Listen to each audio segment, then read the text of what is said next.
ನಮಸ್ತೆ.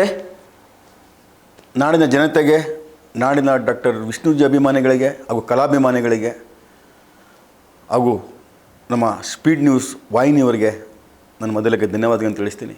ಇವತ್ತು ನಾನು 3 ವಿಷಯಗಳು ಎತ್ಕೊಂಡು ನಾನು ಇವತ್ತು ಮಾತಾಡೋಕ್ಕೆ ಬಂದಿದ್ದೀನಿ. ಮೊದಲನೇ ವಿಷಯ, ಅಭಿಮಾನ್ ಸ್ಟುಡಿಯೋದಲ್ಲಿರುವ ಡಾಕ್ಟರ್ ವಿಷ್ಣುವರ್ಧನ್ ರವರ ಏನು ಪುಣ್ಯಭೂಮಿ ಸಮಾಧಿ ಇತ್ತು ಹತ್ಕುಂಟೆನಲ್ಲಿ 8/8/2025 ಸರ್ಕಾರದ ಆದೇಶ ಇಲ್ಲದೆ ಧ್ವಂಸ ಮಾಡ್ತಾರೆ. ಆ ಪ್ರಕರಣದ ಇಲ್ಲಿಯವರೆಗೂ ಕಂದಾಯ ಇಲಾಖೆ ಏನು ಕ್ರಮ ತಗೊಂಡಿದೆ ಅದ್ರ ಬಗ್ಗೆ ಮಾತಾಡೋಕ್ಕೆ ಬಂದಿದ್ದೀನಿ.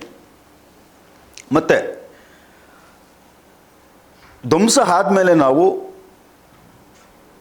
3 ಪ್ರಕರಣಗಳನ್ನ ದಾಖಲು ಮಾಡ್ತೀವಿ ಹೈಕೋರ್ಟ್ನಲ್ಲಿ. ಅದ್ರ ಬಗ್ಗೆ ಕಂದಾಯ ಇಲಾಖೆ, ಅರಣ್ಯ ಇಲಾಖೆ ಏನು ಕ್ರಮ ತಗೊಂಡಿದೆ, ಕೋರ್ಟ್ಗೆ ಏನು ಮಾಹಿತಿ ಕೊಟ್ಟಿದೆ ಅದ್ರ ಬಗ್ಗೆ ಮಾತಾಡೋಕ್ಕೆ ಬಂದಿದ್ದೀನಿ. ಮತ್ತು ಡಾಕ್ಟರ್ ವಿಷ್ಣುವರ್ಧನ್ ಅವರ ಸಮಾಧಿ ಧ್ವಂಸ ಆದಮೇಲೆ ನಾನು ಕಂದಾಯ ಇಲಾಖೆಗೆ, ಅರಣ್ಯ ಇಲಾಖೆಗೆ ಸುಮಾರು ಹಾಗೂ CS ಅವರಿಗೆ, ಮುಖ್ಯಮಂತ್ರಿಗಳಿಗೆ, ಮುಖ್ಯಮಂತ್ರಿಗಳ ಆಪ್ತ ಕಾರ್ಯದರ್ಶಿಗಳಿಗೆ, ಹಾಗೆ ಎಲ್ರಿಗೂ ನಾನು ಮನವಿಗಳು ಕೊಟ್ಕೊಂಡ್ಬಂದಿದ್ದೀನಿ. ಸುಮಾರು 30ಕ್ಕೂ ಹೆಚ್ಚು ಮನವಿಗಳು ಕೊಟ್ಕೊಂಡ್ಬಂದಿದ್ದೀನಿ. ಅದ್ರ ಬಗ್ಗೆ ಮಾತಾಡಕ್ಕೆ ಬಂದಿದ್ದೀನಿ. ಏನು ಕ್ರಮ ತಗೊಂಡಿದ್ದಾರೆ ಅರಣ್ಯ ಇಲಾಖೆ, ಏನು ಕ್ರಮ ತಗೊಂಡಿದ್ದಾರೆ ಕಂದಾಯ ಇಲಾಖೆ. ಅಭಿಮಾನಿಗಳೇ, ಇವತ್ತು ಮೊದಲಿಗೆ ನಾನು ನಿಮಗೆ ಏನು ಹೇಳಿದೆ, ಮೊದಲಿಗೆ ಮೇರು ನಟ ಡಾಕ್ಟರ್ ವಿಷ್ಣುವರ್ಧನ್ ರವರ ಅಂತ್ಯ ಸಂಸ್ಕಾರವಾದ ಜಾಗ ಹತ್ಕುಂಟೆ ಜಾಗದಲ್ಲಿ ನಾವು ಪೂಜೆ ಮಾಡ್ಕೊಂಬತ್ತಾ ಇರ್ತಾಯಿದ್ವಿ. ಯಾವಾಗಿಂದ? ಡಾಕ್ಟರ್ ವಿಷ್ಣುವರ್ಧನ್ ಅವರ ಸ್ಮಾರಕ ಇಲ್ಲಿ 4 ಜನ ಮುಖ್ಯಮಂತ್ರಿಗಳ ಕೈಲಿ ಆಗಲಿಲ್ಲ ಸಮಸ್ಯೆ ಬಗೆಹರಿಸೋಕ್ಕೆ. ತಗೊಂಡೋಗಿ 2016ರಲ್ಲಿ ಮೈಸೂರಿನಲ್ಲಿ ಜಾಗ ಕೊಡ್ತಾರೆ. 16ರಲ್ಲಿ ಸ್ಮಾರಕ ಸರ್ಕಾರದಿಂದ ಅಲ್ಲಿ ಮಾಡೋದಕ್ಕೆ. 2017ರಿಂದ ನಾವಲ್ಲಿ ಅಭಿಮಾನ್ ಸ್ಟುಡಿಯೋ ಮಾಲೀಕರು, ನಾನು ಪದೇ ಜಾಸ್ತಿ ಎಳೆಯೋಕ್ಕೆ ಹೋಗೋದಿಲ್ಲ, 2017ರಿಂದ ಸ್ಟುಡಿಯೋಗೆ ಬಂದು ಮಾಲೀಕರು ಬಂದಿದ್ದಾರೆ, ಮಾತಾಡಿದ್ದಾರೆ, DC ಬಂದಿದ್ದಾರೆ, ಸರ್ವೆ ಮಾಡಿದ್ದಾರೆ, ದಾಖಲೆ ಇದೆ. 2017ರಿಂದ ನಾವು ಪೂಜೆ ಮಾಡ್ಕೊಂಡು ಬರ್ತಾ ಇದ್ದೀವಿ ಅಲ್ಲಿ. ಈ ನಡುವೆ 2015ರಲ್ಲಿ ಸನ್ಮಾನ್ಯ ವಿ ಶಂಕರ್ ಅವರು ಅರಣ್ಯ ಇಲಾಖೆಗೆ ಬರೀತಾರೆ, ಇವರೇನು ಹತ್ಯೆ ಮಾಡ್ಕೊಂಡು ಅಭಿವೃದ್ಧಿ ಪಡಿಸಿಲ್ಲ, ಹೊಸಪಡಿಸ್ಕೊಳ್ಳಿ ಅಂತ. 15ರಲ್ಲಿ ಅದು ಕಾರ್ಯಪ್ರವೃತ್ತ ಆಗ್ತಾ ಇತ್ತು, ಏನೋ ಗೊತ್ತಿಲ್ಲ. ಈ ನಡುವೆ ಶ್ರೀಮತಿ ಭಾರತಿ ವಿಷ್ಣುವರ್ಧನ್ ನಾನು ಇಲ್ಲಿ ಕಾಲ ಹಾಕಲ್ಲ, ನಾನು ಅಲ್ಲಿ ಮಾಡ್ಕೊಳ್ಳಲ್ಲ, ಅಭಿಮಾನಿಗಳು ಏನಾರು ಮಾಡ್ಕೊಳ್ಳಿ ಅಂದ್ಬಿಟ್ಟು ನಾನು ಅಲ್ಲಿ ಕಾಲೇ ಹಾಕೋದಿಲ್ಲ ಅಂತ ಅವ್ರು ಮೈಸೂರಿಗೆ ನನಗೆ ಜಾಗ ಕೊಡಿ ಅಂತ ಕೇಳ್ಕೊಂಡಾಗ ಸರ್ಕಾರ ಮೈಸೂರಲ್ಲಿ ಕೊಡ್ತಾರೆ. ಅಲ್ಲಿಗೆ ಕತೆ ಮುಗೀತು. ಇದ್ರ ಬಗ್ಗೆ ಹೋರಾಟಗಳಾಗಿದೆ, ಚರ್ಚೆಗಳಾಗಿದೆ, ಎಲ್ಲ ಆಗಿದೆ. ಇಂದ ನಾವು 2017ರಿಂದ 2024ರವರೆಗೂ ನಾವು ಪೂಜೆ ಪುರಸ್ಕಾರಗಳನ್ನ ಅಭಿಮಾನಿ ಸಂಘಟನೆಗಳು ಮಾಡ್ಕೊಂಬಂದಿದ್ದೀವಿ. ಇವತ್ತು ತುಂಬ ನಾನು ವಾಹಿನಿಗಳಲ್ಲಿ ಮಾತಾಡಿದ್ದೀನಿ, ಅದು ಚರ್ಚೆ ಮಾಡೋದು ಬೇಡ. ಏನು 8/8/2025 ಮೇರು ನಟ ಡಾಕ್ಟರ್ ವಿಷ್ಣುವರ್ಧನ್ ಅವರ ಏನು ಪುಣ್ಯಭೂಮಿ ಸಮಾಧಿನ ಹೊಡೆದಾಕ್ತಾರೆ ಸರ್ಕಾರದ ಆದೇಶ ಇಲ್ಲದೆ. ಅದರಿಂದನೇ ನಾನು ಸಮಾಧಿ ಧ್ವಂಸಕ್ಕೂ ಮುನ್ನ 8/8 ಧ್ವಂಸ ಆಯಿತು. 5ನೇ ತಿಂಗಳು, 6ನೇ ತಿಂಗಳು, 7 ತಿಂಗಳು ನಾನು ಸರ್ಕಾರಕ್ಕೆ, ಮುಖ್ಯಮಂತ್ರಿಗಳಿಗೆ, ಚೀಫ್ ಸೆಕ್ರೆಟರಿಗೆ ಎಲ್ರಿಗೂ ನಾನು ಮನವಿ ಕೊಟ್ಟಿರ್ತೀನಿ, ಅವರ ವಿರುದ್ಧ ಕ್ರಮ ತಗೊಳ್ಳಿ, ಅಭಿವೃದ್ಧಿ ಪಡಿಸಿಲ್ಲ, ಕ್ರಮ ತಗೊಳ್ಳಿ, ನೋಟಿಸ್ ಕೊಡಿ ಅಂತ. ಆದರೆ ಅವರು ಕಂದಾಯ ಇಲಾಖೆಯಿಂದ ಅದನ್ನು ಕರೆಸಿದ ಜಿಲ್ಲಾಧಿಕಾರಿಗಳ ಕಚೇರಿಗೆ ಬರುತ್ತೆ. ಸರಿ, ದಯಾನಂದ್ ಅವ್ರು ಇರ್ತಾರೆ, ಅವಾಗ ಇವರು ಯಾರು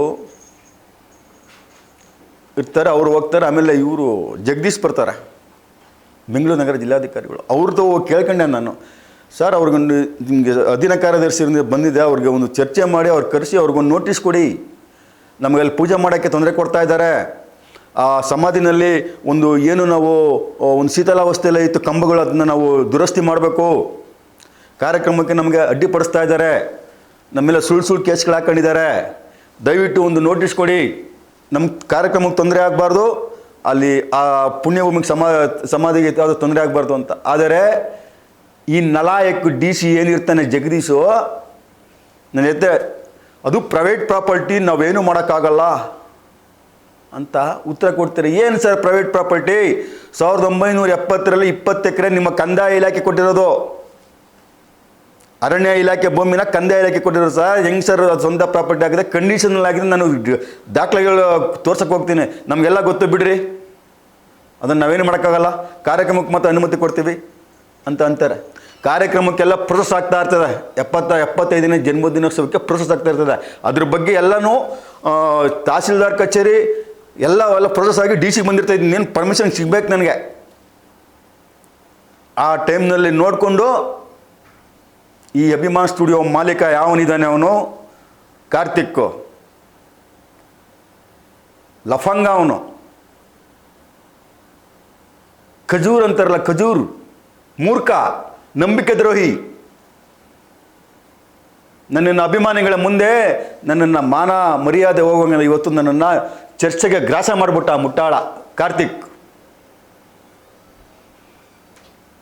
ವಕೀಲರ ಜೊತೆ ಸೇರಿಕೊಂಡು, ಬಿಲ್ಡರ್ಗಳ ಜೊತೆ ಸೇರಿಕೊಂಡು ನನ್ನ ಮೇಲೆ 4 ಕೇಸ್ಗಳನ್ನ ಬುಕ್ ಮಾಡ್ತಾನೆ ಅವನು ಮುಟ್ಟಾಳ ಮೂರ್ಖ ಕಾರ್ತಿಕ್. 4 ಕೇಸು ಸಿಟಿ ಸಿವಿಲ್ ಕೋರ್ಟಲ್ಲಿ. ಏನಪ್ಪ ಮಾಡಿದ್ದೀನಿ ನಾನು ನಿನಗೆ? ಏನಿತ್ತು ಅಲ್ಲಿ? ನೀನು ಸ್ಟುಡಿಯೋದೊಳಗಡೆ ಮಣ್ಣು 4 ಕೇಸ್ ಹಾಕ್ತಾರೆ. ಏನು ಮಾಡಿದೆ ನೀನು ಇಲ್ಲಿವರೆಗೂ? ಏನೋ ಮಾಡಿದೆ? ಒಂದು ಕಾರ್ ಎವಿಡೆನ್ಸ್ ಕೊಟ್ಟಿದೆ ನೀನು ಸಿಟಿ ಸಿವಿಲ್ ಕೋರ್ಟಲ್ಲಿ. ಒಟ್ಟಿಗೆ ಅನ್ನ ತಿಂತೀಯ, ಏನು ತಿಂತೀಯ ನೀನು?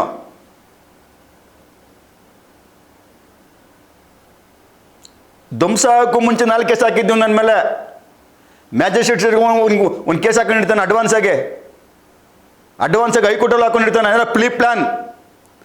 ರಾಜು ಗೌಡನ್ನ ಕೇಸ್ಗಳು ಹಾಕ್ಸಿ ಮುಗಿಸಿ ಅವನು ಬರಬಾರ್ದು, ಆಚೆ ಬರಬಾರ್ದು ಅವನು. ನಾನು ಸಾಧಾರಣ ಅಭಿಮಾನಿ ಅಲ್ಲ ಕಣೋ ಗೋಪಾಲ್, ಹೇಳ್ತೀನಿ ಕೇಳೋ.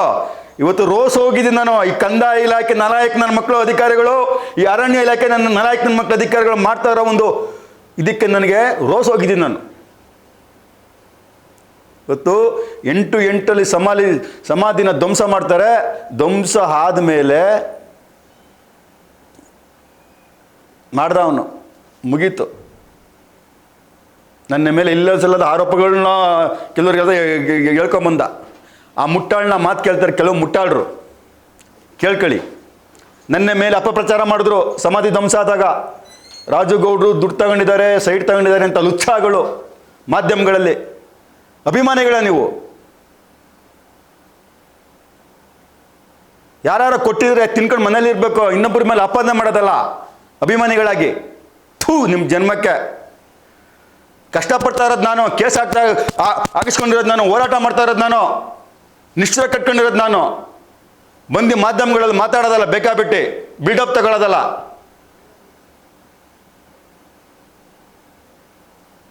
ವಿಷ್ಣುವಪ್ಪದ ಅಭಿಮಾನಿಗಳಾಗಿ ಒಂದು ಒಳ್ಳೆ ರೀತಿ ನಡ್ಕೊಬೇಕು.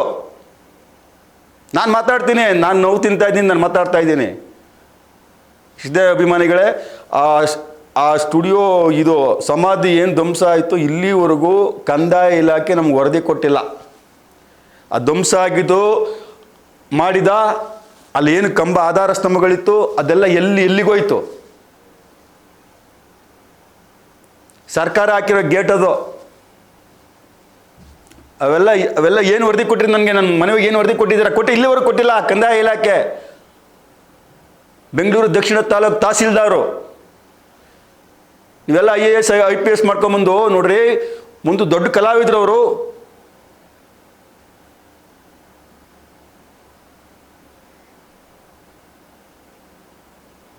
ಏನು ಮಾಡಿದ್ದೀರಾ ನೀವು? ಒಂದು ವರದಿ ಕೊಟ್ಟಿಲ್ಲ. 10 ಕುಂಟೆ ಬಗ್ಗೆನೂ ಏನೂ ಒಂದು ಚರ್ಚೆ ಮಾಡ್ತಾ ಇಲ್ಲ. ಕಾರ್ಯಕ್ರಮಕ್ಕೆ ಅನುಮತಿ ಕೊಟ್ಟಿಲ್ಲ ನೀವು. ಎಂಥ ಅಯೋಗ್ಯರು ನೀವು! ನೀವೆಲ್ಲ ಯಾಕಿರ್ತೀರಿ ಅಧಿಕಾರದಲ್ಲಿ?